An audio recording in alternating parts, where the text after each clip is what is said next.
Autumn is beautiful here for so many reasons. The cool, crisp weather has filtered through and we're getting down to 4 degrees overnight now. The trees spoil us with explosions of colour. Red, orange and yellow leaves paint the town for Autumn Festival. And every leaf speaks bliss to me, fluttering from the rich red claret ash in the Pinot gold. Nature is bursting with its last beauty before the winter comes.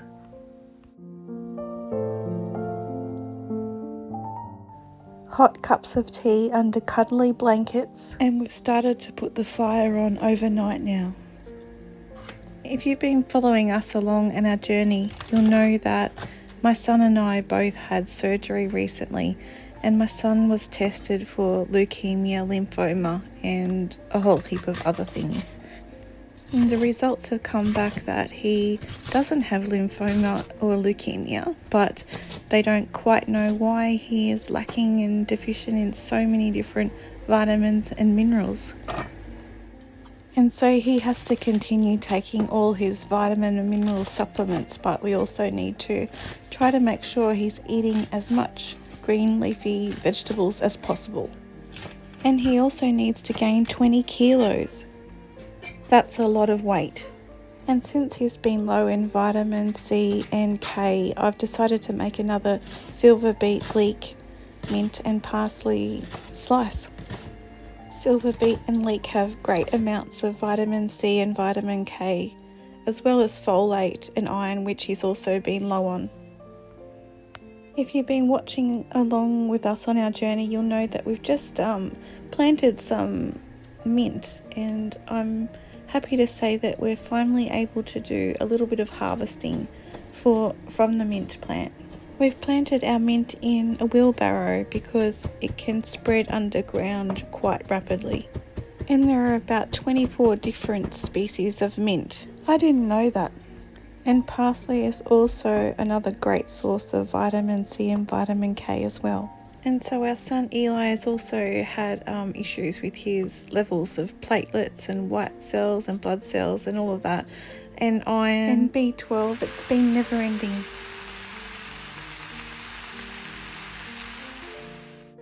So I thought I'd make some Thai chicken meatballs as well. They're so flavourful. So I just get some chicken mince and add some coriander and some red onion and some green chilies all chopped up, and some salt and pepper. Now I'm just adding some garlic powder. We've been getting some black garlic from a local farmer, which has been delicious. And you can also add 1 or 2 eggs just to help it all stick together. And then I just mix it up all really well. And then I just divide them up into little meatball portions and fry them in a fry pan.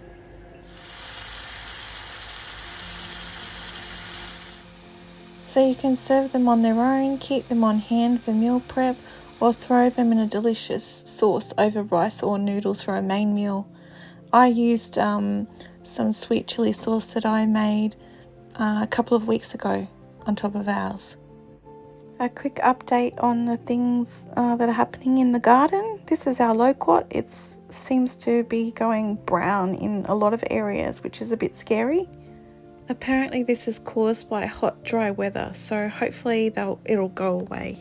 Our strawberry gum is growing quite well, but it looks like it has the same sort of signs on those leaves as well, and I think something's been eating the top of it. Kangaroos most likely. And our mint has died back a bit, and so have the chives. I'm just thinking that it could be just because they're establishing themselves. And I don't know if people watched our video on us putting the avocado tree in the ground. We thought it was going to die, but it's actually come back to life, thank goodness. And then we have these beautiful wild petunias that have just popped up in the middle of our paddock, and they're so pretty.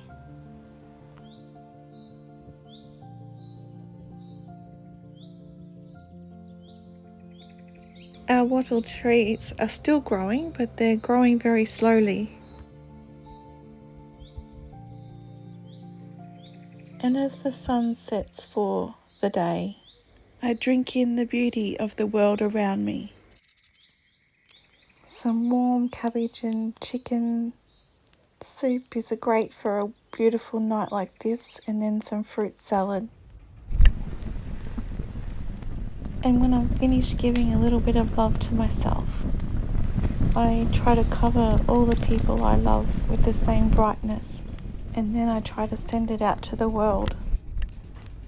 In the evening, I try to remind myself to sleep in a sea of merit. I've just had a delivery of my shea butter that I use for making my handmade soaps that I sell at Make at Tenterfield and KH Designs in Brendale and Eclectic Earth in Burpengary. The shea butter looks almost like a tub of ice cream when I first open it, and so I melt the shea butter along with my other oils that I use, and I combine that with the lye water to make soap. I just use the stick blender to get it all to mix evenly until it forms a light trace. Light trace is where you can see a line of soap that's been dribbled on top. And how long it takes to get there depends on the temperature of the oils and the lye water, and also the temperature in the room.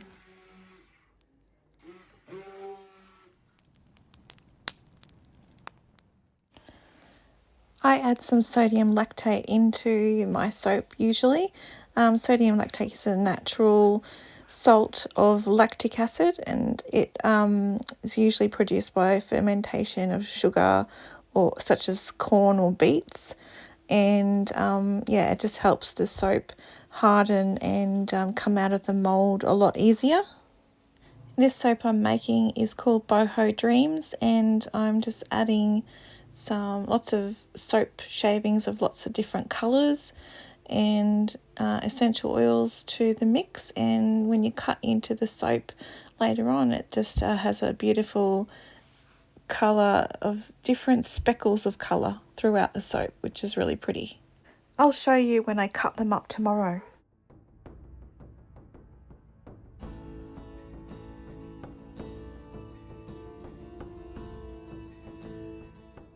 And now I've just poured them into the slab and the soap mould for them to set up.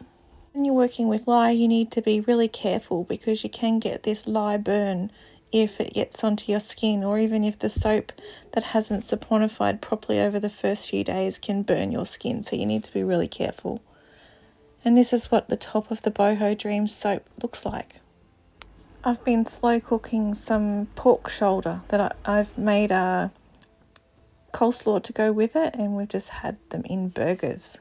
I'm also attempting my second gluten-free sourdough loaf as well, so have a look at what I do here and let me know if you can give me any tips or any pointers on what I'm doing right and wrong, because I can't seem to get my gluten-free sourdough bread to rise or get fluffy on the inside. So I know it's always going to be a dense sort of bread, but it's just really thick and mushy on the inside when I bake the sourdough loaf. So any tips and ideas would be very useful. So apparently you don't need to knead sourdough gluten-free bread, because when you're kneading the dough, it's actually the gluten that you're massaging to encourage it to rise. But when there's no gluten in it, there's no need for that massage or for that kneading to occur. I'm wondering whether my failed attempts have to do with the types of gluten-free flour that I'm using.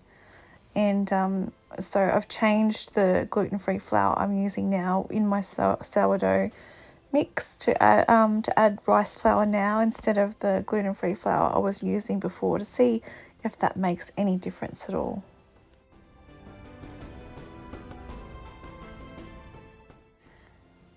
My gluten-free dough was quite sticky still, so I ended up adding a little bit more flour at the end, which they said not to do, and so that could be part of the problem as well.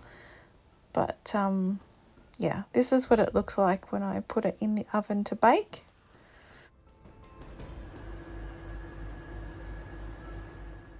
I decided to try this zucchini cheese crispy recipe that I'd never tried before, but I thought it looked pretty tasty, so I thought I'd give it a go.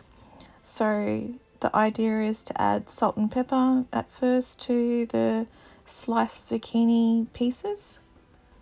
I'm just mixing them all around in there just so they get a bit of salt and pepper on them. And just get a small bowl of cheese. I use Parmesan cheese. Add some fresh or dried herbs of your choice. You can add parsley, paprika. I used rosemary and paprika. And you crack a couple of eggs in there and then just mix them all up. So for those of you that have been following along with us on our journey, you'll know that we've been building an outhouse, but that's got put on hold. Firstly, because we had these health issues going on. Secondly, because another project became a main priority for us, and that was about mice getting into the shed. Then just mix all the cheese and herbs and the egg together.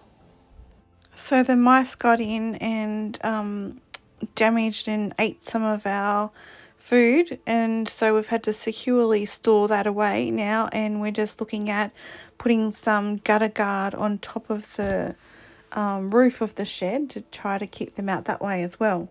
I've got some gluten-free panko breadcrumbs here that I'm putting into a different bowl for the zucchini cheesy crispy fritters. And then I'm adding some flour to the breadcrumbs as well. And I'm just adding the slices of the zucchini into the breadcrumb and flour mixture.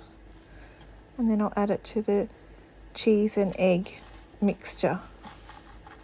So going back to the gutter guard for the shed roof, we're going to put the gutter guard in. That'll stop any leaves and sticks and that falling into the gutters, and also stop any animals like mice or whatever being able to crawl around there, and hopefully prevent them from coming in. And then after I've dipped these guys in the egg and cheese mixture, then I just whack them in the frying pan to fry for a little while. So if the gutter guard doesn't prevent the mice from getting inside the shed that way, we might have to come up with another solution of blocking off the bottom of the shed better than what we have done already. Any tips or tricks for us, leave in the comments below. So we can't use any rat poison or anything like that, because our last puppy dog Coco, as you may have known if you saw the first couple of videos that we made when we first moved to our off-grid property, our little puppy Coco died. She was only 9 months old, a chocolate Labrador. So we don't want any of that happening to our dog that we have at the moment. So we're trying to use natural alternatives. The government know that there's been rodent infestation in the area for the last few years at least, and they've started putting a lot of money into trying to sort it out, because a lot of the farmers are trying to sow their crops, losing time and money to these little pests. Anyway, I'll show you what our gutter guard looks like on the roof of the shed after we've added that. So when I pulled the zucchini pieces out, I just let them sit on a paper towel for a little while just to absorb any of that excess oil out of them. They were quite delicious, but they were also a lot of work, so I'm not sure if I would do that again for a while. So the great unveiling of my gluten-free sourdough second attempt. Looks okay from the outside, looks a little bit crispy and crunchy on the outside, which is great. I've let it sit for about an hour before cutting it, so let's see what it looks like on the inside. So I used a different recipe for this second attempt of my gluten-free sourdough bread but it still turned out all sticky and gummy on the inside. So failed number 2. So some people say if your gluten-free sourdough is sticky and gummy on the inside, you need to bake it for a longer time, but it was quite crunchy on the outside. So I don't know about that. So on a more successful note, my loaves of Boho Dreams soap turned out beautifully. And now I'm just going to cut them all up into bars. Our bar soaps have a lot less ingredients than body washes and gels. And natural bar soaps don't need preservatives to keep them shelf stable, so it means they're free of parabens as well. How pretty are these soaps? It's so gorgeous. The little speckles of colour throughout and the colours on top. I've been making soap for about 6 years now. The other great thing about buying bar soap is that there's no packaging that needs to go to waste. So no plastic bottles or no plastic boxes. So it's definitely a more eco-friendly and sustainable option. And back in the old days, the people that made soap usually used animal fats and the ash from wood. I make lots of different types of soaps, and I really like to use different botanicals and herbals and essential oils, including things like dried herbs and charcoal and clays and things that will be beneficial to different types of skin. And the other thing is that our soap bars never contain any artificial or synthetic fragrances, which can be irritating to some people's skin. And natural soap bars don't need any SLS or other foam boosters to get the lather happening. It just happens naturally with the oils. Last one to cut. So I encourage you all to kiss those wasteful plastic bottles goodbye. Your skin and the planet will be better for it. Now it's time to stamp the Willow's Wonder logo into the bars of soap. I usually wait at least 2 or 3 days before the soap has cured before I start stamping them. Sometimes I wait up to a week just to make sure it's the right softness and hardness for the stamp, and also I can touch the soaps without worrying about any lye burning me. So after about 2 or 3 days after you've made the soap is or has become fully saponified, which means all the lye or the sodium hydroxide has actually changed chemically so that it's no longer in the soap anymore. And this is what all the cut and stamped bars of Boho Dreams soap looks like. I'll wait for about 4 weeks for these soaps to cure before I take them into the shops. Thanks so much for watching and joining us on our journey, and I look forward to chatting with you next time.